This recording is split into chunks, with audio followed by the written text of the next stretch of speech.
Application के ऊपर मिल भी जाएगा। ठीक है, ये स्लाइड आप लोगों को ताकि आप बेहतर तरीके से पढ़ सकें। नाउ जितने भी बच्चे हैं जो टीचिंग परीक्षा के साथ जुड़ना चाहते हैं फ्रेंड्स, मैं आपको बता दूं कि लक्ष्य 65 सुपर कोड का इस्तेमाल करके आप लोग टीचिंग परीक्षा के साथ जुड़ सकते हो, ताकि आप लोगों को जो है प्रीमियम क्वालिटी का कंटेंट जो है जो है सबसे किफायती दाम के अंदर, मतलब आप 2 मूवी टिकट के अंदर अपनी पूरी जिंदगी चेंज कर सकते हो। ये याद रखना आप लोगों ने। ठीक है, ये मेरा क्वेश्चन एग्जाम में गलत हुआ था सर। ठीक है, चलिए यहाँ पर मैं से कौन राज्यसभा का पदेन सभापति होता है। ठीक है, तो बता दीजिए जल्दी से आप लोग। सिंपल सा क्वेश्चन है, according to constitution who among the following is the ex officio chairperson of Rajya Sabha, और उसका आर्टिकल क्या है ये भी बता देंगे आप, कौन से आर्टिकल के तहत ये बात हो रही है। बहुत बढ़िया फ्रेंड्स, यहाँ पर मैं बता दूं आप लोगों को बहुत सारे एग्जाम के अंदर में आ चुका है ये क्वेश्चन आप लोगों का, और इवन एसएससी सीएचएसएल सीजीएल बहुत सारे एग्जाम। तो सिंपल सा क्वेश्चन, वाइस प्रेसिडेंट जो भी होगा हमारे भारत का, वो जो है फ्रेंड्स क्या बन जाएगा, वो एक्स ऑफिशियो चेयरपर्सन बन जाएगा राज्यसभा का। अभी फिलहाल के अंदर में हमारे भारत के जो है एक्स ऑफिशियो चेयरपर्सन कौन है, ठीक है, राज्यसभा के, बताइए जल्दी से आप सभी।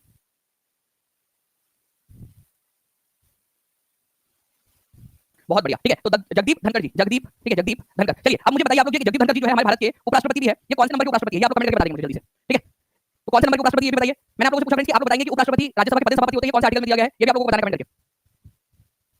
बहुत बढ़िया, बहुत सारे बच्चे आंसर कर रहे हैं आर्टिकल नंबर 64, आर्टिकल नंबर 64। ठीक है, मैं आप लोगों को बोला भी है कि जिस दिन हम लोग 5000 प्लस हो जाएंगे लाइव और लाइव दोनों के मामले में मैं आप लोगों को जो है टॉप 20 वाले इंपॉर्टेंट आर्टिकल्स आप लोगों को कराऊंगा। तो जल्दी से 12 मिनट में 2600 से ज्यादा बच्चों को जल्दी से शेयर कर देंगे आप लोग। ओके, तो आर्टिकल नंबर 64 के अंदर में ये बात बोली गई है, ये याद रखना आप लोगों ने कि भारत का जो उपराष्ट्रपति होगा वही क्या बन जाएगा, पदेन सभापति होगा, राज्यसभा का चेयरपर्सन बन जाएगा वो। ठीक है, और राज्यसभा जो हमारे उपराष्ट्रपति होते हैं उनका कार्यकाल कितने साल का होता है, ये भी आप लोगों को क्वेश्चन बन सकता है। कई सारे लोगों को लगेगा कि राज्यसभा के सदस्य का कार्यकाल 6 साल का होता है, तो उपराष्ट्रपति राज्यसभा के सभापति है तो उनका कार्यकाल भी 6 साल का होता है क्या? नहीं। ठीक है, उपराष्ट्रपति का जो कार्यकाल है वो 5 साल का ही होता है, ये याद रखना, उनका 6 साल का नहीं होता, जबकि राज्यसभा के जो सदस्य है उनका 6 साल का होगा। ठीक है, मतलब मान लीजिए कि कोई एक व्यक्ति राज्यसभा का सदस्य बनता है, ठीक है, और उसी समय में उपराष्ट्रपति का चुनाव होता है और वो भी राज्यसभा के सभापति बन जाते हैं, तो ये 6 साल तक रहेगा राज्यसभा का सदस्य, और जो उपराष्ट्रपति है वो तो केवल 25 साल के लिए रहते हैं, तो 25 साल के लिए रहेंगे। ठीक है, गुड। अब देखिए भारतीय राष्ट्रीय कांग्रेस ने निम्नलिखित में से किस वर्ष में संविधान सभा की मांग की थी। अब ये क्वेश्चन आप लोगों से बनता है, एग्जाम के लिए इंपॉर्टेंट है, डायरेक्ट क्वेश्चन बना आप लोगों का।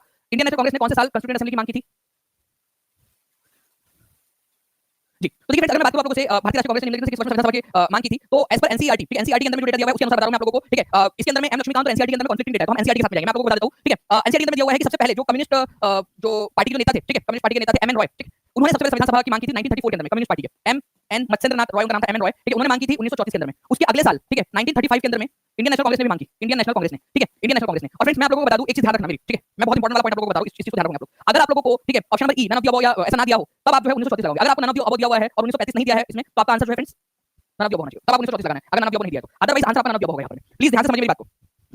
एज पर एनसीईआरटी, ठीक है, आप लोगों ने ध्यान रखना है 1935 के अंदर में कांग्रेस ने मांग की थी, ठीक है, 1934 में मत्स्येंद्रनाथ रॉय एम एन रॉय जो थे उन्होंने संविधान सभा की मांग की थी, एम एन रॉय ने 1934 के अंदर में। ठीक है, और कांग्रेस ने कब मांग की थी, कांग्रेस ने मांग की थी 1935 के अंदर में अकॉर्डिंग टू एनसीईआरटी। ठीक है, चलिए तो ये दो पॉइंट याद होगा आप लोगों को। यहाँ पर मैं क्या पूछा है, इंडियन नेशनल कांग्रेस पूछा है, 1935 नहीं दिया तो नन ऑफ द अबव। मेरी बात समझ में आ गई क्या, हां या ना, जल्दी से बताओ आप लोग। कितने लोगों को समझ में आ गया? 3000 से ज्यादा बच्चे जुड़ चुके हैं, जल्दी जल्दी सेशन लाइव करेंगे फ्रेंड्स, लाइक और लाइव दोनों हम लोग को 5000 के पार पहुंचाना है आज। ठीक है, नाउ नेक्स्ट क्वेश्चन की तरफ आगे बढ़ते हैं। निम्नलिखित में से कौन सा संशोधन त्रिस्तरीय पंचायत प्रणाली का प्रावधान करता है? त्रिस्तरीय पंचायत होगी, जल्दी बताइए आप लोग।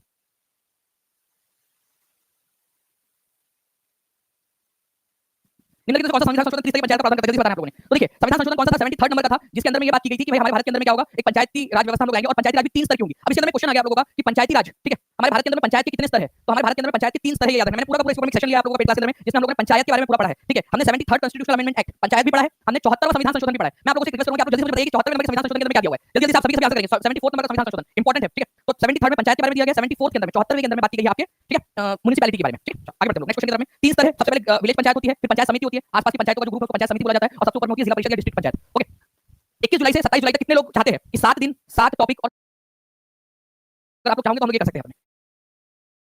तो हाँ, लोहे का मतलब होता है फेरस, तो नीफे। ठीक है, बताना आप लोगों ने कहां पर में होती है, इंपॉर्टेंट पॉइंट। एक बार हम लोग मैं टीम से रिक्वेस्ट करूंगा कि प्लीज एक बार हमारे टॉप फैंस भी दिखा दिया जाए यहाँ पर में कौन कौन है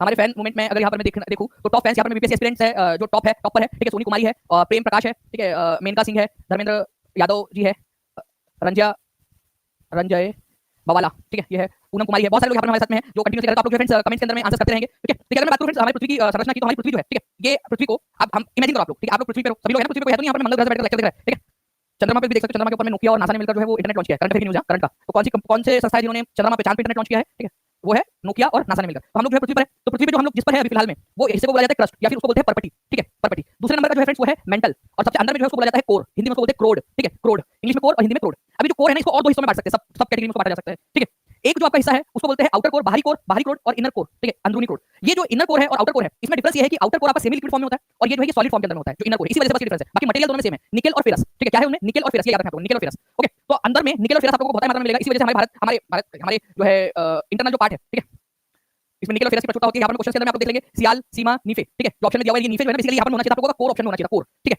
कोर डेवलपमेंट से सतत आर्थिक विकास। देखो सस्टेनेबल डेवलपमेंट आप लोगों ने सुना होगा, सस्टेनेबल इकोनॉमिक डेवलपमेंट क्या होता है ये आप लोग बताइए जल्दी से।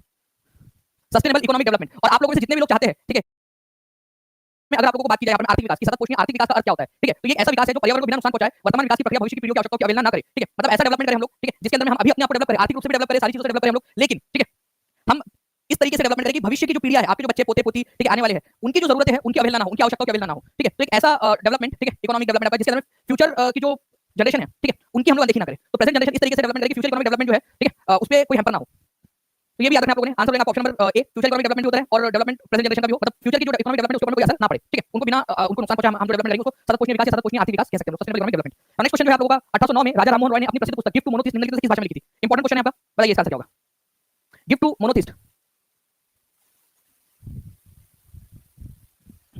देखिए फ्रेंड्स, गिफ्ट टू मोनोथिस्ट इसको एक्चुअल में लिखा गया था फारसी भाषा में। ठीक है, इसका ओरिजिनल नाम भी था तुहफत उल मुवाहिदीन, तुहफत उल मुवाहिदीन, तोहफत तोहफा, ठीक है, गिफ्ट, और मुवाहिदीन मतलब ऐसे लोग जो एक ईश्वर में मानते हैं, एक ईश्वरवाद में मानते हैं। ठीक है, तो फारसी भाषा में लिखा था, बाद में इसको अलग-अलग भाषा में ट्रांसलेट किया गया। तो gift to monotheist Raja Rammohan Roy की पुस्तक है, इसको तुहफत उल मुवाहिदीन के नाम से ईश्वरवादियों को उपहार। ठीक है, ये बेसिकली हिंदी में हम लोग ट्रांसलेशन ऐसे मान सकते हैं। तो राजा राममोहन रॉय ने जो है 1809 के अंदर में गिफ्ट टू मोनोथिस्ट लिखी थी। ठीक है, एक्चुअल में इसको लिखा था उन्होंने तुहफत उल मुवाहिदीन के नाम से, तुहफत उल मुवाहिदीन, तोहफा, एक ईश्वरवादियों के लिए उपहार, फारसी भाषा में। ठीक है, इसके अलावा जो है फ्रेंड्स फारसी भाषा के अंदर में भारत में एक अखबार स्टार्ट हुआ था जो राजा राममोहन रॉय ने स्टार्ट किया था। भारत के अंदर में पहला फारसी भाषा का अखबार कौन सा था वो भी बता देंगे आप लोग?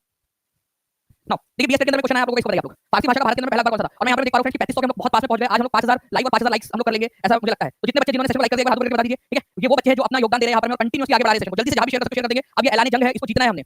ठीक है, तो देखिए फ्रेंड्स भारत के कुल सतही क्षेत्र का 30% हिस्सा क्या है? तो ये आप लोगों के लिए इसको याद रखना बहुत ज्यादा जरूरी है। हमारे जो है भारत के अंदर में हम बात करेंगे कि कौन कौन से हिस्सों में बांट सकते हैं, मेन 3 हिस्सों में। तो मैदानी प्रदेशों में बांट सकते हैं हम, एक पर्वतीय क्षेत्रों में बांट सकते हैं, एक पठारी क्षेत्रों में बांट सकते हैं। पठार मतलब ऊंची उठी हुई फ्लैट भूमि। ठीक है, पठार ऊंचा उठा हुआ जो लैंड मास होता है उसको पठार या प्लेटू बोलते हैं। तो हमारे भारत में 43% जो हिस्सा सबसे ज्यादा मैदानी इलाका है। ठीक है, 43% मैदानी इलाका प्लेन्स। उसके बाद में जो है फ्रेंड्स आप लोगों का 30% हिस्सा जो है वो पर्वतीय क्षेत्र है। ठीक है, और पठारी क्षेत्र जो है 27% है। ये तीनों के तीनों आप लोग लिखिए, ये बार-बार एग्जाम के अंदर में आने वाले पॉइंट्स आपके। ठीक है, इसलिए आप लोगों को बोल रहा हूं इसको याद रखिए आप लोग। तो भारत के कुल सतही क्षेत्र का 30% हिस्सा कौन सा है? ये आपको बताना है।